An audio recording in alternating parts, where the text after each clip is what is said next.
Experiencing glitches, freezing, or connectivity issues with your Spectrum cable box.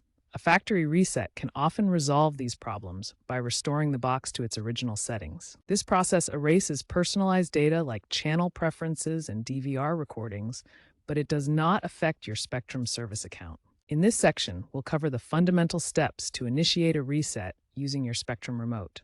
First, ensure your box is powered on. Then, press the Menu or Settings button.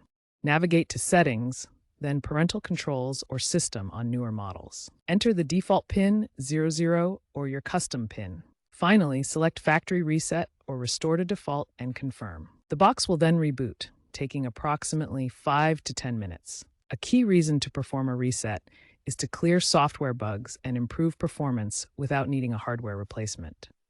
However, always back up your DVR recordings using Spectrum's cloud service if possible, as this process will erase all data.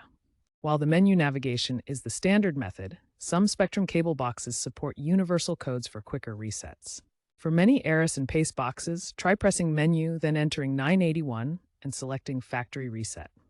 Model-specific codes also exist, like 7711 for some Pace boxes. Voice-activated remotes are becoming increasingly common. Try using the voice command, Reset My Cable Box. If the remote isn't working, you can use the physical buttons on the box itself. After the reset, unplug the box for 30 seconds to clear the cache. Avoid performing resets during active recordings to prevent data loss. If problems persist, Spectrum also offers a Spectrum Reset tool on their website, spectrum.net, for remote resets.